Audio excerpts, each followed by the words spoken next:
Ikalabing-tatlong kabanata. Nang araw na yaon ay bumasa sila sa aklat ni Moises, sa pakinig ng bayan. At dooy nasumpungang nakasulat, na ang Amonita at Moabita ay huwag papasok sa kapulungan ng Diyos magpakailanman. Sapagkat hindi nila sinalubong ang mga anak ni Israel ng tinapay at ng tubig, kundi inupahan si Balaam laban sa kanila, upang sumpain sila. Gayon may pinapaging pagpapala ng aming Diyos ang sumpa. At nangyari, nang kanilang marinig ang kautusan, na inihiwalay nila sa Israel ang buong karamihang halo-halo. Bago nga nangyari ito, si Eliasib na saserdote, na nahalal sa mga silid ng bahay ng aming Diyos, palibhasay nakipisan kay Tobias, ay ipinaghanda siya ng isang malaking silid na kinasisidlan noong una ng mga handog na harina, ng mga kamangyan, at ng mga sisidlan, at ng mga ikasangpung bahagi ng trigo, ng alak at ng langis, na nabigay sa pamamagitan ng utos sa mga Levita, at sa mga awit, at sa mga tagatanod pinto, at ang mga handog na itataas na ukol sa mga saserdote. Ngunit sa buong panahong ito ay wala ako sa Jerusalem, sapagkat sa 32 taon ni Artajerjes, na hari sa Babilonya, ay naparoon ako sa hari, at pagkatapos ng ilang araw ay nagpaalam ako sa hari. At ako'y naparoon sa Jerusalem, at naalaman ko ang kasamaang ginawa ni Eliasib tungkol kay Tobias, sa paghahanda niya sa kanya ng isang silid sa mga looban ng bahay ng Diyos. At ikinamanglaw kong mainam, kaya't aking inihagis ang lahat na kasangkapan ni Tobias sa labas ng silid.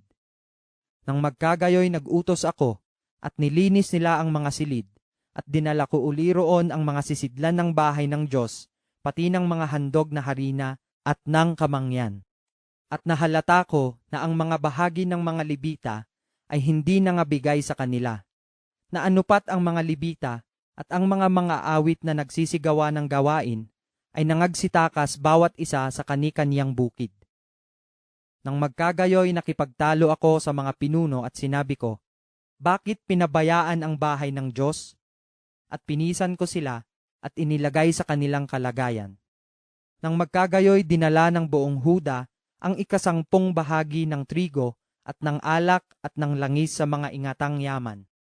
At ginawa kong mga taga-ingat yaman sa mga ingatang yaman si Selemias na saserdote at si Sadok na kalihim, at sa mga Levita si Pedayas, at kasunod nila ay si Hanan na anak ni Zakur, na anak ni Matanias, sapagkat sila'y nangabilang na tapat, at ang kanilang mga katungkulan ay magbahagi sa kanilang mga kapatid.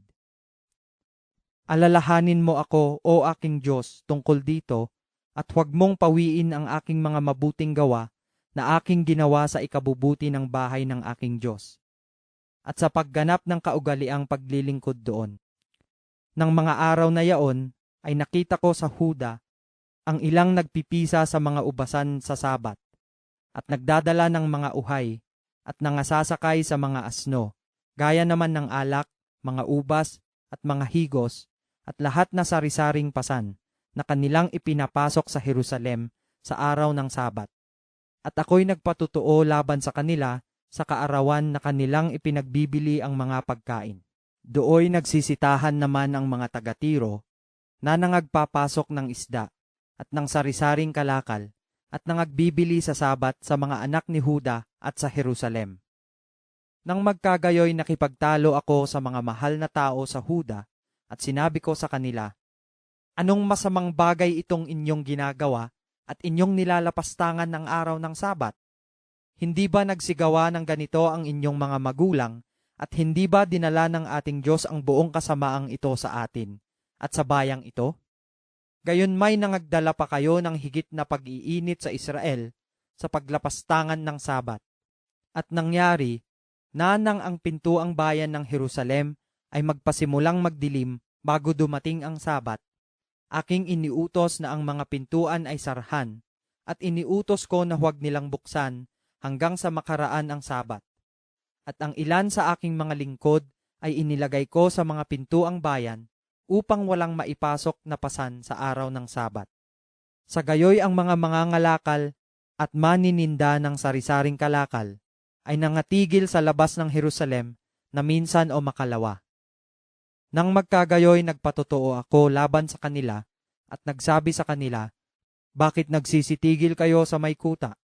Kung kayo'y magsigawa uli ng ganyan, aking pagbubuhatan ng kamay kayo. Mula ng panahong yaon ay hindi na sila naparoon pa ng Sabat. At ako'y nag-utos sa mga Levita na sila'y mangagpakalinis at sila'y magsiparoon at ingatan ang mga pintuang bayan upang ipangilin ang araw ng Sabat. Alalahanin mo ako, O aking Diyos, dito man, at kahabagan mo ako ayon sa kalakhan ng iyong kaawaan. Nang mga araw namang yaon ay nakita ko ang mga Hudyo na nangag-aasawa sa mga babae ng Asdod, ng Amon at ng Moab. At ang kanilang mga anak ay nagsasalita ng kalahati sa wikang Asdod at hindi makapagsalita ng wikang Hudyo, kundi ayon sa wika ng bawat bayan. At ako'y nakipagtalo sa kanila at sinumpa ko sila at sinaktan ko ang iba sa kanila at sinabunutan ko sila at pinasumpa ko sila sa pamamagitan ng Diyos na sinasabi ko, kayo'y huwag mangagbibigay ng inyong mga anak na babae na maging asawa sa kanilang mga anak na lalaki, na magsisikuha man ng kanilang mga anak na babae sa ganang inyong mga anak na lalaki o sa inyong sarili. Hindi ba nagkasala si Salomon na hari sa Israel sa pamamagitan ng mga bagay na ito? Gayunman sa gitna ng maraming bansa ay walang haring gaya niya, at siya'y minahal ng kanyang Diyos, at ginawa siyang hari ng Diyos sa buong Israel. Gayunmay pinapagkasala rin siya ng mga babaeng taga-ibang lupa. Didinggin nga ba namin kayo na inyong gawin ang lahat na malaking kasamaang ito? Na sumalangsang laban sa ating Diyos sa pag-aasawa sa mga babaeng taga-ibang lupa? At isa sa mga anak ni Joyada, na anak ni Eliasib, na dakilang saserdote, ay manugang ni Sanbalat at Horonita, kaya't aking pinalayas siya sa akin. Alalahanin mo sila, O Diyos ko, sapagkat kanilang dinumhan ang pagkasaserdote at ang tipan ng pagkasaserdote at ng sa mga Levita. Ganito ko nilinis sila sa lahat ng taga-ibang lupa, at tinakdaan ko ng mga katungkulan ang mga saserdote at ang mga Levita na bawat isa'y sa kanyang gawain. At tungkol sa kaloob na panggatong sa mga takdang panahon at tungkol sa mga unang bunga, alalahanin mo ako, O Diyos ko, sa ikabubuti.